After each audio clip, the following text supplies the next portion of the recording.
around 8 years old, you would see that these streets here were more abandoned, very deserted.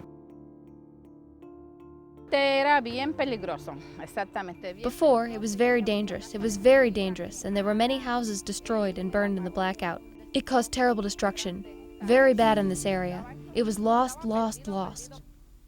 In the late 1960s and early 1970s, East New York lost 40% of its population and housing stock. Crime was rampant. Even police were staying out of the area. Where you had total abandonment, where you had blocks and blocks of empty homes, half torn down, fires that go on night after night, etc. Arson for profit by people who had insurance policies and stuff. Arson for vengeance by people who didn't like their neighbor, or arson for fun.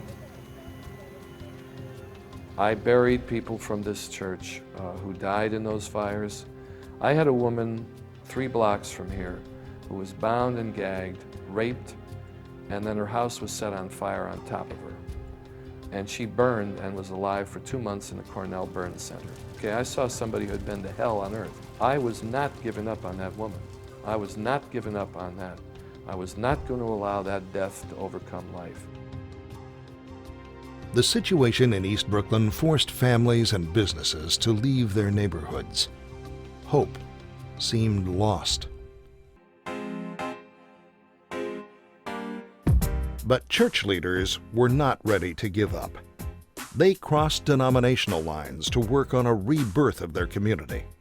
It came in the form of the Nehemiah Housing Project, named for the Bible's Nehemiah and his efforts to resurrect Jerusalem. When we started building, I remember some of the newspaper people would ask, why are the churches doing this? And I remember saying to them is that we are people of the resurrection faith, and therefore the best place for resurrection is a cemetery. Yeah, they were reluctant at the very beginning, all the denominations, to put out money because there was nothing there. They were living on trust, and our guarantee was saying, hey, we will rebuild a congregation in that area as a result of putting up these Nehemiah homes.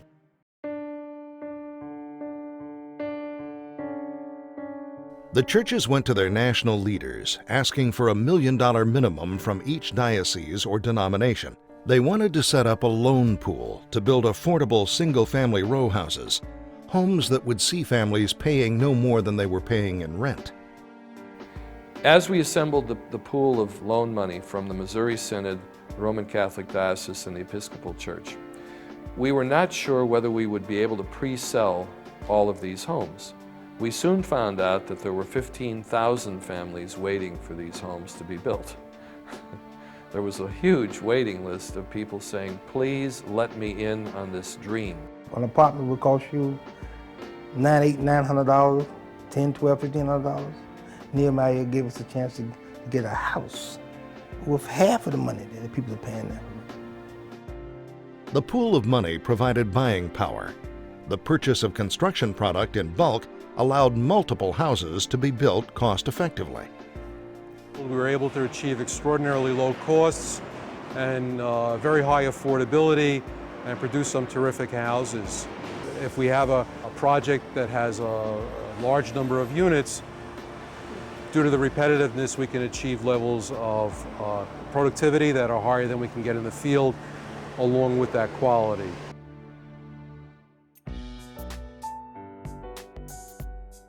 Construction business partnerships were key, as were partnerships with financial institutions. Their strong support grew the pool of funds started by the churches. Another key was collaboration with politicians and community leaders like Mayor Koch and Ivy Robbins. They saw tremendous value in saving the neighborhood and in Nehemiah's ongoing community development. And we were able to galvanize our community and say, this can be done, let's do it. When we did it, everybody else felt that they could do it also. When we borrowed that money, it was borrowed. And all that money was repaid, and in many cases with interest.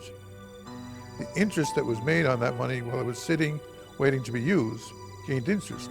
So it wasn't a handout by any, it was, it was just using, as I said, money for a while and then giving it back. Today, rebirth is evident in East Brooklyn.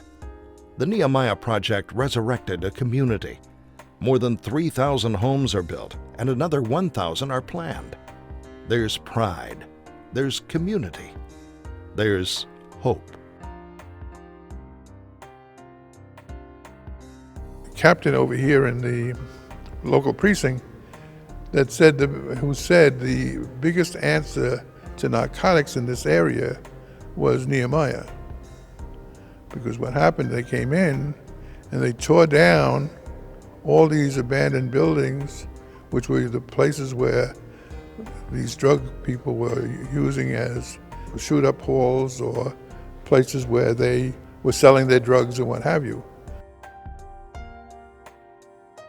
Once you eliminated all that, and put up blocks and blocks of decent housing, a whole different thing happened. I went to school with a lot of kids that live in more project establishments, live in the buildings. And, sometimes their environment kind of brings them down. And when you live in a home and you have people around you who support you, it makes it easier. It's truly a nice place to live. The people are friendly. We have homeowners that care about their property and they invest in it. And that's the blessing in itself as well. There's a lot of positive people around me, a lot of always pushing you, telling you, to at least go to school, continue your schooling, and just all that made a big effect.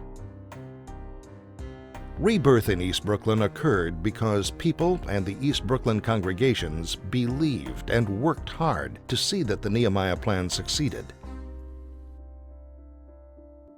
Today, abandoned and deteriorating homes are visible in inner cities throughout the United States.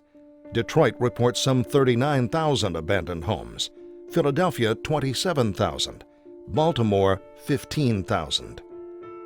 The problems are there, and those with Nehemiah in East Brooklyn know that churches and communities can make a difference. They know success comes through collaboration by crossing denominational lines, working with community leaders, and working with banks and construction companies.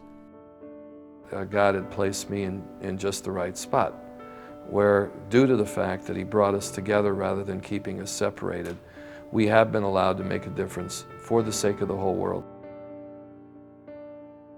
And we learned together, we traveled together, we shared with each other pulpits, and we became community just by organizing, even in communities where we did not live, but communities where we served. Finally, thank God, our own home. Your own front yard, your own backyard, your basement. You can just roll around on the floor, because it's yours. Just thank God for all of His many blessings.